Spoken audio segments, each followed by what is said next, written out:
Welcome to the October 2020 CIECAST, Cybersecurity for the Collision Repair Industry. I'm Paul Berry, Executive Director of CIECA. The Collision Industry Electronic Commerce Association, or CIECA, develops and promotes electronic communication standards that allow the collision industry to be more efficient. We also provide webinars like this one to help educate both members and non-members. Today's presenters are David Willett, Value Creation Executive at ProSight Specialty Insurance, and Mike Anderson, owner of Collision Advice. October is Cybersecurity Month, and our presentation today will offer an overview of cybersecurity, how it affects the collision repair industry, and what can be done to prepare for the future. As we start the webinar, I want to remind you that there is no verbal communication between the participants and the presenter. If you have questions during the webinar, please type them in the questions panel on the webinar screen. We will answer as many questions as possible at the end of the presentation. And now I'll turn the program over to David and Mike. Thank you so much today for having me to the team at CIECA. My name is Mike Anderson, Collision Advice, and I'm really excited about this webinar, and I'll tell you why. As a consultant that travels all around the country, I have firsthand knowledge of probably about 13 to 15 shops that have actually been hacked by hackers, where their entire management system and even their accounting system was locked down and held for ransom. And of the shops that I know of, every single one of them has actually had to end up paying a ransom. None of their IT people could get them out of it, and it was a really, really painful experience for them. And it seems as though most of the hackers have been asking to be paid in Bitcoin, believe it or not. So they want to be paid in Bitcoin. So, ladies and gentlemen, this is a real issue in our industry. And as a collision repairer, I hope that you'll take to heed and some of the advice and insights that David Willett's going to provide to you, because again, it's a very serious issue. I know of one shop up in the Northeast region that was a 3-story MSO that got hacked, and all of their accounting data, everything got locked down. So there's a lot of precautions we can take to educate our team members to make sure they're not, clicking on links that could lead to this type of situation where you're getting hacked. And it's also important too to make sure that a lot of people, they find out that they don't actually have the proper insurance coverage in case they do get hacked. So again, I'm the guy with the firsthand knowledge that knows this has really happened to shops. But David Willett, you're the guy with the expertise. So tell us what you got today. Do your part, be cyber smart is one of the kind of the kickoffs with this month. And within this collision repair industry, I'll tell you, a lot more people are getting cyber smart. We all bring up COVID whenever we talk about this year, about what's happening to us.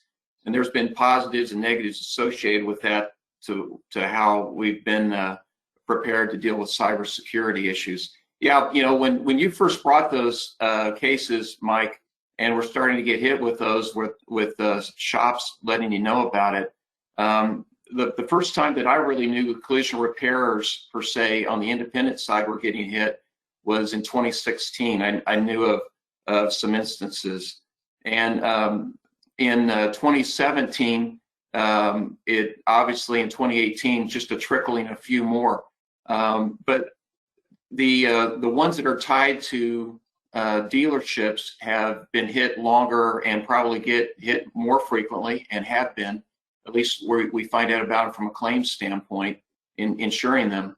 And it has grown up to a point now where I was one of the latest statistics I had for them is CDK Globals was citing for 2 years, in the last 2 years, how many of the shops and the participants said that 24% of them had been hit at least once on a cyber attack within the last 2 years. And of those, 5% of the people that have been surveyed, or almost a third of the people who'd been hit by a cyber attack, lost PII and the additional ramifications associated with that about customer information and personally identifiable information going out. So it is, when it starts to get up to that number within the dealerships, and the independents have been lagging, but they're not lagging that far behind, it definitely has been something that has been catapulted in. And you're right about that. There's one of the things that I would tell you is that a lot of the shops, when I go out and I deal with them and I talk to them about this risk or what to do with it, and then you start asking questions, I see routinely on the responses of, you know, I have an IT individual, or I go outside and I diverted myself offside the shop. I work with somebody who set up my system, and because of that, I feel like I'm prepared, or they've got me as detailed as I can. Well, the one thing I've found by going out and working with them is that a lot of times that communication between that IT security person and the shop owner is not always as perfect as you think it would be. A lot of times when they're evaluating whether or not to put different safeguards in place on their system, whether it's multi-factor or authentication, or whether it gets into something called encryption, a lot of times, or sinkholes, or other things that are security advices, it is selling the shop owner on the need of it, and the shop owner might buy one or two things, but maybe hasn't done a full strategy. So one of the things I was hoping today was to highlight what were considered to be some of the most important characteristics when you're talking to that IT professional, whether they're in-house, but in most cases, I know there's somebody outside that you've contracted, some third-party vendor you've contracted, and what are some of the most important things to focus? Yeah, and David, I think it's one thing to share, David, too, and is that, you know, out of all of the 13 different organizations that I have firsthand knowledge about that got hacked, none of them, again, were able to, their IT people were able to get them out of it. And some of the people that are hacking, that are actually asking for ransom, again, wanting to be paid in Bitcoin, I've seen it upwards to be close to $30,000. Now, I do know, believe it or not, that everybody that I've talked to said they were able to negotiate with the hackers, if you can believe that, right? But what I found is that they just had this open portal going in, or this open data port going into their system, where these hackers got in there, right? So in this, some of these were very large organizations that got hacked as well. So this isn't like just somebody that's a mom and pop organization. This was some pretty large MSO, regional MSOs across the United States that I'm aware of. So again, ladies and gentlemen, this is a very, very serious deal. So I'll just recap. I know firsthand 13 shops that have been hacked. Every single one of them had to pay the ransom. One of them chose to not pay the ransom, but they had to rebuild their entire accounting and all of their management system files. It was just a big, big deal. So back to you, David. Yeah, well, the thing you were talking about, that open portal or whatever, was the access management. And what I've got on the screen there for everybody right now, this is a New York responsibility, or their cybersecurity regulation. And this is for anybody that deals with financial services. And as right now, this is not applying per se with people in the collision repair industry, but this is considered a model law that gets referred to by California. It looks very similar to other European laws, and even one that's been talked about in China that they're talking about putting on companies. This is a model law out there that talks about the key components of cybersecurity: access management, multi-factor authentication, encryption, and then cybersecurity and cyber policy. That cybersecurity policy, that is a security and awareness training plan. And I just remember about 30 years ago going around to shops and talking to them about how important it was to have a sexual harassment policy in place. And this is almost like a very similar type of idea, that if you don't have one of these cybersecurity policies in place in a few years, you're going to be way out of the game. So this is one of the things that that you need to have and get a hold of. We can get samples, copies of them for you, but these are something that you need to sit down ultimately and become part of your business, and something that you have in your employee manual, just like you do other provisions that are important to the liability of your organization. But the first one you were talking about on the open portal and whether or not you've got other access, the access management, the top three are the ones that I think are the most critical. Those are the ones that are considered to be the essential elements, and those obviously would be spelled out in your cybersecurity policy. And I don't expect all of you to have your own Cisco, but you should have a designated qualified person, this either internal or outside, an IT professional. And then you need to be able to test yourself to whether or not how vulnerable to find those open portals and able to find out whether or not you have updated to get rid of known software vulnerabilities in your system. And awareness and training. One of the things Mike talked about earlier was awareness and training. And there are lots of good videos out there, and this is one of those things that I'll probably get into later, but your insurance professional, whoever is insuring your shop, they should be able to talk to you about helping you work from a loss prevention standpoint. They should be able to talk with you on how to go through the IT and how to set some of the stuff up. The insurance policy is important, but a lot of the insurance companies have always focused on a lot of their cybersecurity stuff has been focused on post-loss. After the loss, minimizing the claim. Minimizing the claim doesn't necessarily minimizing the losses, as Mike was describing, the time, the rework, the effort, and all that type of stuff. They're talking about minimizing the claim. With regards to trying to figure out some of the stuff on the pre-loss side, that's where it can be valuable, though, being able to talk to having the insurance professional be able to talk to your IT team and make sure that they're up on access management, multi-factor authentication, and that's having VPN, not just in your shop, like a lot of you have, but also having it on your personal devices. And when you start getting into those personal devices, there isn't a shop, Mike, that I walk into today, which is good because it wasn't that way a couple years ago, and maybe I'm working maybe I'm fortunate to be walking in the ones that are prepared more, but it seems like everybody has the idea and the concept that it's important to have separate Wi-Fi, that you should have, Wi-Fi for the guest and a Wi-Fi back in the shop. But Mike, I'm just one of those people. I have to go test them. Missouri, show me. Show me state. You got to show me. So I walk in there and I ask them a question. Mike, what do you think I find out is going on in the shop, even though they set up security? What do you think? You've been in the shops before. What do you think I find out back when I'm working in the shop? Do you think I'm finding that the only thing on that shop is the shop devices trying to find on-demand OEM repair procedures and stuff like that? Do you think that's what I find when I go out there? Yeah, I find most people don't have the right protocol set up in regards to protecting them from this, if that's what you're asking, David. I mean, they've got all their data pumps set up for whether it's electronic parts, software or OEM repair procedures or whatever the case may be, but that's never entered into the conversation. It's really, it's not top of mind. To be quite honest with you, I wasn't even aware of it until some of my clients reached out to me. Yeah.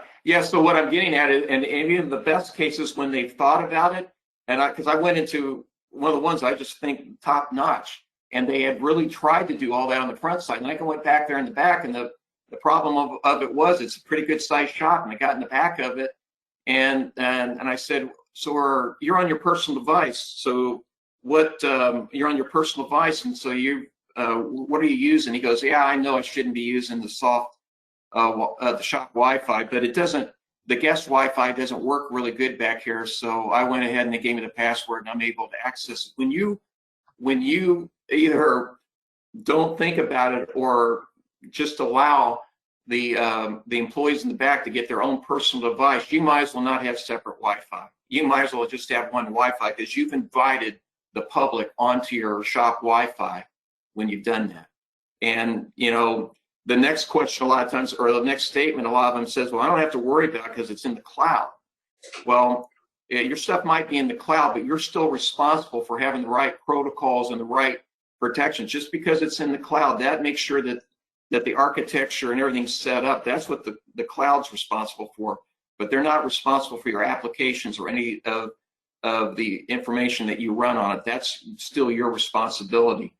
And so that's one of the things that jumps out of them. But past, you had to call in an IT professional or you had to buy a whole new level of software.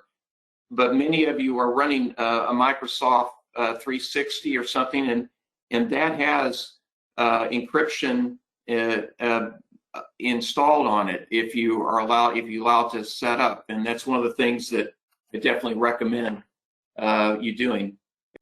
All right.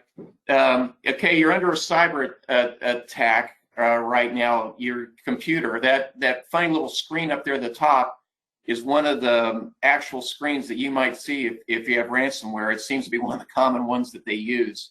But I had it happen to me at one time. It happened to me probably 5 years ago, even before it really was happening big time in this industry.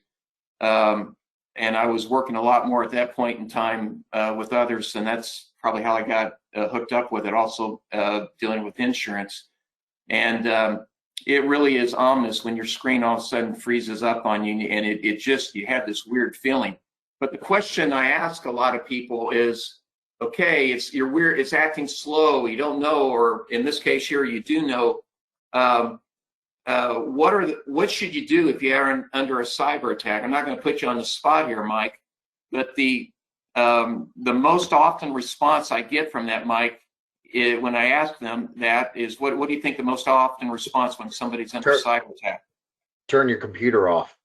You turn your computer off. That's the number one everybody thinks to do, and actually.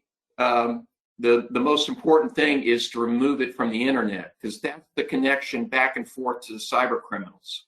So once you identify you're under attack, you disconnect to the internet, okay? And then you immediately contact your help desk, whether that's internally or whether it's an IT professional outside. And that's probably then when you get a hold of your insurance company and let them know so they can participate as well. But when you're turning the internet off, the reason you don't want to turn the computer off immediately is that by leaving it on, there's clues in there that allows you to go back and find out who did it and how they did it. If you turn the computer off, a lot of those clues can be lost. But it's the common thing. It's what most people do. So, but it is easier to find out who did it and how they did it, which can help in sometimes working on it and also prevent it in the future if you leave it on until an IT professional. Now, obviously, when you call the help desk, if they tell you to turn it off, they've identified some other reason to do it.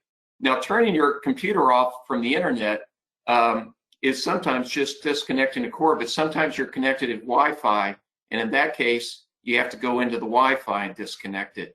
But that is the most important thing to do, and do it first. And so then once you've gone through that, one of the, there's kind of a listing here I have of cyber insurance with insurance companies. If you could advance on to the next slide there, Paul.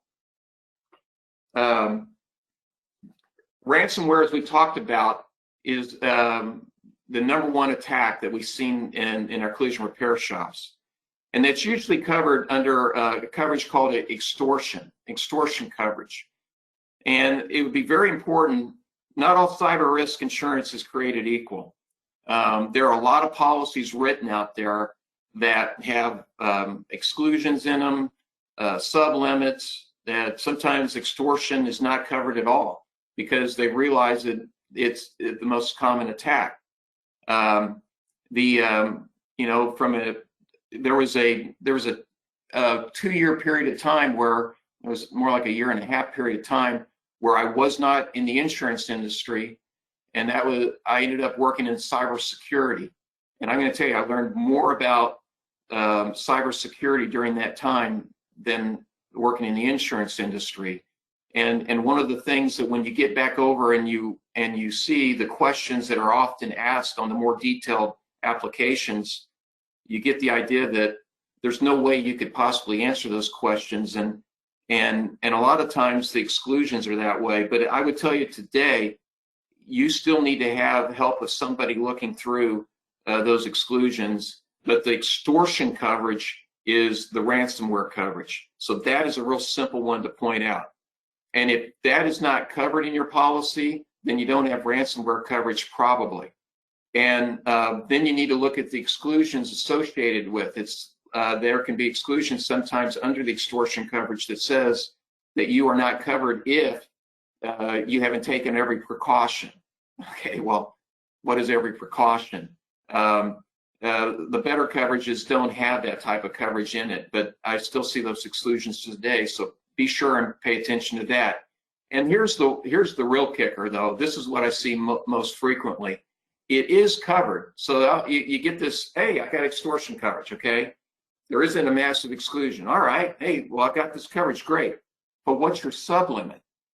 All right, you talked about 30,000 or a lot of the ones I've seen, Mike, have been substantially over that of late. And yes, there is usually negotiation on what you pay, but I've seen six-figure demands. I even saw one seven-figure demand, which was an outlier, and we were able to negotiate that one down substantially. But I would tell you that if your sublimit is 10 grand, which I see a lot of them at, or 25 grand, I think that's a light sublimit, and that needs to, you either need to not have it be a sublimit, it needs to be the same limit as your liability limit for cyber risk, or it needs to be a much higher sublimit.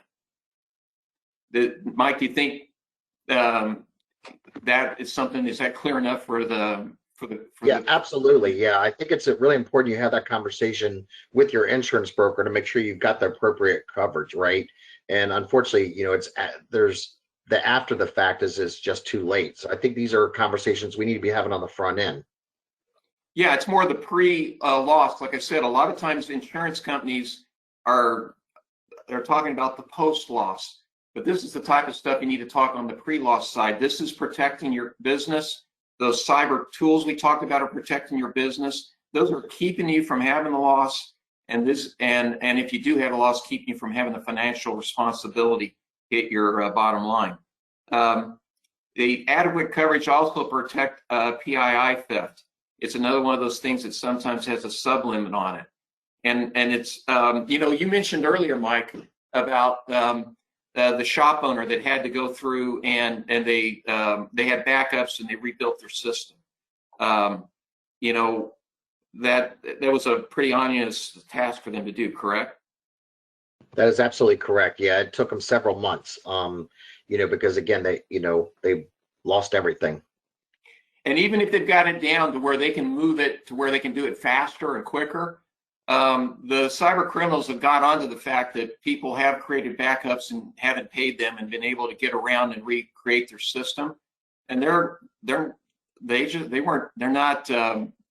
not lacking in intelligence. They do know how to figure it out. So a lot more, and that's why I think you're starting to see the rise, and why 15% of the shops in that report I decided, or a third of the shops, not 15%, a third of the shops have PII, and I think that's some of the newer trend. The newer trend is they realize that you can go fix yours with backups, but if they go tack and grab hold of a personally identifiable identification stuff and hold on to it, that is what they're holding for ransomware today. Before they were holding your system only, now they're holding both. They're holding your system and PII. And that gets you in a lot of trouble, especially in places like California and people that are adopting the California-like provisions. These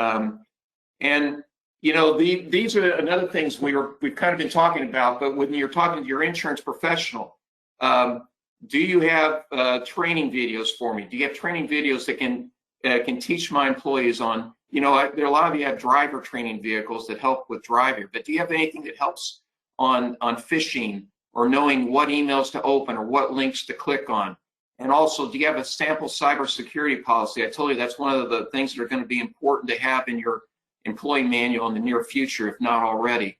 And do you have vulnerability testing that you can do on our system to see if we have any open ports or other things? This is something that many insurance professionals have access to. And here's, I think, one of the real values: discuss your cybersecurity with your IT team, whether in-house or out, because those conversations that I've been able to have with the IT team, a lot of times you find out that that when they know that there's somebody that's savvy on the other end, that without much cost and sometimes no cost, they were able to increase the cybersecurity protection level. It's just by being able to have somebody have the conversation with it and poke it through. It allowed them to increase the security of them. So on to the next slide, please. And then here's kind of a list of watchouts. These are just a list of watchouts. And it kind of touched on this top one up here. Have good backup so we can ignore the cyber risk. Well, that is, we kind of said that's not the case anymore because they're grabbing PII and holding on to that. You know, so that's one of those things. Mike, what's the next one you want me to touch on? You know, I think it's that, you know, again, I think it's not just not having the backups, but I think it's also training our staff so they don't make the mistakes that could lead to this being hacked. And I know you have a lot of resources for that that you can share with people, but I think, you know, I know that you worked, and I know Mark Claypool also worked with AMI, the Automotive Management Institute, where there's actually, like, you know, classes our employees can take online that says, hey, be careful not to click on these things, that these are the most, you know, susceptible ways that a hacker would gain access to your shop. Yes, Mark has taken that security awareness and training policy and modified it even better. Yes, he has done that. He's tailored it even more for some of his people in the collision repair industry. Yeah, a lot of times people will tell us, hey, I don't collect PII. And I will tell you that you probably do, even if you think you don't, you think it's all in your CCC system or all, and you'll find out that somebody, just like you found out somebody back in your shop who was on the Wi-Fi that you didn't think was on it, you'll find somebody somewhere in your system storing PII because it was just easier, more convenient for them to do that. The allowing personal IoT in your shop I just talked about, mobile devices without VPN. If you don't have VPN on your mobile devices right now, there are some services out there that are free, and there's some that are nominal charge. But you believe it's important enough to have VPN within your or that type of security within your own premises. It's also important to have it on your own personal devices when you transport around. And I guess the final thing that I'm going to leave you with here is just one more warm thought on this year before 2021. When we get through the prediction out there is that there's going to be an increase in hacks after the election. That's because there's a lot of focus by some of those characters that normally are hacking on trying to hack our election systems right now. So after the election, there will be a lot more of them renewed vengeance on the businesses. So there's just another wonderful thing to think about here in this year before 2021. That's really all I have, Mike, to go through for right now. Unless, like I said, we're going to be open here for some questions or anybody, any thoughts that anybody has. All right. Sure. Thank you, David. Thank you, Mike. That's really good information, a little sobering, but very educational. Stacy Phillips is our marketing director. She's been monitoring the webinar for questions. Stacy, do we have any questions for Mike or David? Yes, we do. Dave and Mike, what are the most common denominators and causes for lack of proper security and leaving openings for hackers? You know, I think it's what I've seen is that, you know, a lot of IT people, at least I'm speaking from my experience and the shops that I know that this happened to, is that a lot of IT people will set up this port where, like, if they need to dial in, you know, to look at something on your computer or dial in to check on something, that's like kind of like they open the door and they don't shut the door when they leave, right? And so I think that's kind of, I'm trying to just keep it simple, right? But you know, I always think back to my mom when I used to leave the door open at our house. You know, she'd be like, "Are you born in a barn?" Right? So I think it's kind of the same thing, right? It's and I think that's also why you got to make sure that, you know, a lot of times is collision repairs, you know, we try to use this friend of a friend who might be doing our IT thing. Now, obviously, when you grow and you're like a regional MSO or a dealership, that's probably not the case. But, make sure you're using a professional company that really, truly knows IT, not just kind of a friend of a friend, right? So, again, if somebody's dialing in and, I know there's a lot of programs like PC Anywhere and Log Me In and things like that, but, that'll create some issues. But I would say that's the most common thing I see is that this door, and I'm using the door, not, figuratively speaking, is just left open to have access to our system. That's number one. The second thing is that when our teammates, meaning someone that we work with, clicks on a link, right, whether it's intentionally or unintentionally, right, that they open up a door for people to get in. So I think that's, again, where I believe Mark Claypool, in conjunction with Automotive Management Institute, built like an online course that you teach your employees, hey, don't do these things, right? What's that saying? An ounce of prevention is worth a pound of cure. But that's the two most common things. The IT person leaving the door open so they can just have convenience to get in when they need to look at something. And number two is not properly train our staff as to what types of websites or things to avoid. David, you may have something else. No, that's exactly, when you talk about leaving the front or the back door open or whatever, and then I was going to say the clicking on the links, and that's why there's so much training that goes along with trying to train your employees. And it's one of the other reasons why I said allowing your employees to be on the shop Wi-Fi with their own personal devices, because that is invited. Your personal devices, especially our phones, are designed to open communication. Your phone will contact send beacons all around the country. And I know this because I've got on mine, I've got a software that will tell me when my phone is trying to communicate. And just getting on one Zoom call, within 15 minutes, I had over 20 connections where my phone in the background was trying to communicate to China and central other parts of Eastern Europe and Asia. And so there's a lot of ways that you open ports, and that's why those three elements up there at the front about being able to make sure that you have access management, multi-factor authentication, and encryption, because that the encryption is what protects the PII. Even if they get your PII and you've got it encrypted, I would then they can't do anything with it because they don't have the key and they don't know what the data says. So, but yeah, leaving those doors open. Yeah. So David, as I kind of think about this, right? So if for everybody that's listening in on this, I'm going to try to kind of put some a box around this, right? So number one is making sure that your IT person has you locked down and they don't have a port open. Number two is make sure that you've implemented a training program with your team so that your team, meaning your staff members, know what they should or should not do to try to prevent this, right? The prevention.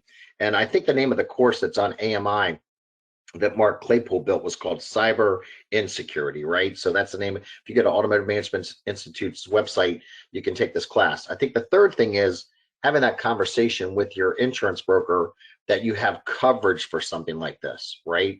Because again, it's not just the fact that, okay, I can go back and re-put my accounting data in, or I've got to back up offsite or something like that.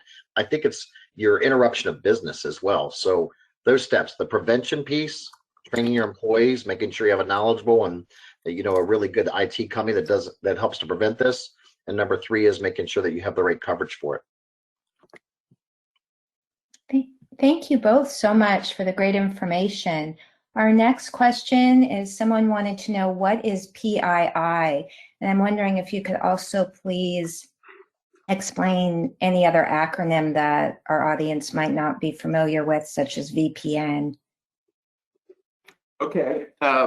Yeah, PII, personally identifiable information, and it's one of those things that there's a lot of debate over what it is and what it isn't, but California has come out real strongly and determined in their case what it is. But it's what allows you to name, if you have enough elements of something to be able to identify who someone is, and that is then considered something. Obviously, a social security number or a driver's license number or a credit card number or any of those things are absolutely in and of itself. You don't need multiples of those. One of those can get you to somebody and a name. But if you have enough factors that combine together allow you to get to somebody to where you have something that you can then use to be able to, in many cases, act like you're them and be able to get credit or other information from them, that is what the PII is. The VPN, the virtual protection network, is one that is put up to make sure that when you're working remotely, it allows you to have the same type of connectivity you have when you're inside your shop. And this is it's something that's secure, and it doesn't allow other people to when you're on your device, it doesn't allow other people to see and peep in on your information. You have a direct source only to the area that you're trying to send it to.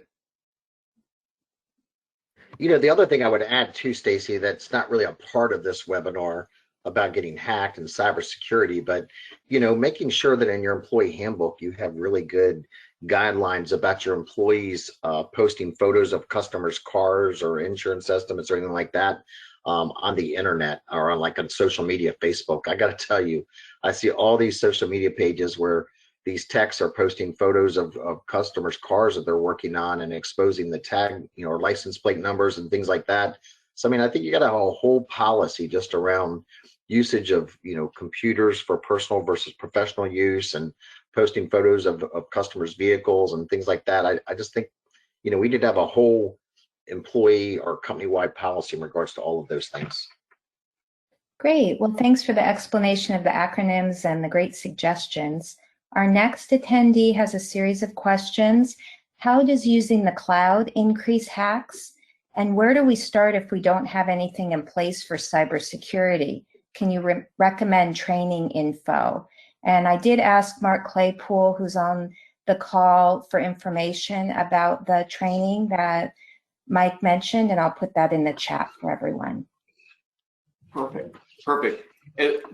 You know, in the cloud doesn't increase hacks. I was just trying to point out the fact that it doesn't eliminate your responsibility for the systems that you have up there in the data. You're still responsible. Some people have this peace of mind thinking that their stuff is up in the cloud and it's protected by Amazon or some of the other providers up there, Microsoft Azure. And so you think that everything's okay, but they're really securing the architecture, and it's your responsibility to make sure that the other aspects of it are correct. When you don't have anything, I think start with something. In other words, at that point in time, I would, I'm sure you had somebody set up your IT system or somebody that you're getting it from. I would probably also recommend that of consulting with other shop owners or your insurance. I mean, the places to start are whoever you buy your insurance from, or other groups that are in your area, whether that you work with that are in this industry well, and getting an idea of who they work with, and getting an IT professional to start you. But you definitely need to take this seriously if you're, you know, one of those. It's kind of like doing OEM repair procedures and everything else. And this whole, one of the things that attracted me to this whole industry was the people putting systems in place and designing ways to do a better job of repairing a car. And this thing here is part of, this is going to become even more essential as there's more and more communication. We haven't even got into the other components in this discussion that's going to come about with 5G and all the other aspects of that's going to be carried around inside the car, all the data and information. Thank you. Our next attendee said this is very important and great information, and to consider sharing it at CIC in November. So I wanted to pass that along. And our next question is, does vehicle scanning open up any doors for hacking when using online sources? I don't believe so, because I don't think when we're, I mean, and I don't know what they're referring to, but if they're talking about like, Aztec or AirPro or something like that, we're connecting to the vehicle. But I know that's one of the things, and I can't speak for AirPro, but I have to assume that they would do the same as Aztec, is that, they've got a really, really tight, security protocol in place to prevent that. So, I can't factually say that I know that it would be okay, but I have to believe in my mind and just knowing the organizations that would kind of be exempt from that. I think the people that go through that see that they have the very things that I was talking about. They have access management, they have multi-factor authentication, they have encryption, they have all those things present in their systems. Now, always the question, that's when you're talking about those type of systems. Now, they aren't the only ones that have those devices out there that are always used. So I can't speak for every one of them that are out there in the industry, but I would, the ones that are on that compete in that realm with them have that type of capabilities already built in, as Mike said. Excellent. Thank you both very much. We don't have any other questions, but the webinar is being recorded and will be available on the CIECA website for anyone in the industry who would like to share. Great. Thank you, Stacy. And David and Mike, this is a really interesting conversation. I think that probably everybody's learned a little bit.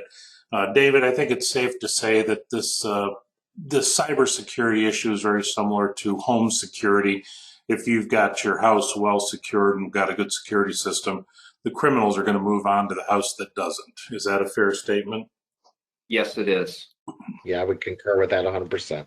Yeah, so an ounce of prevention is worth every bit of it. Well, thank you very much.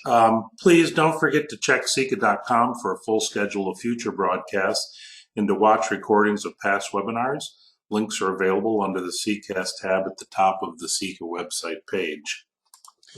CIECA has partnered with the Automotive Management Institute. Attendees of this webinar are eligible to receive credit towards a professional designation from AMI after taking a short quiz on its website. A link will be sent to all attendees of this webinar.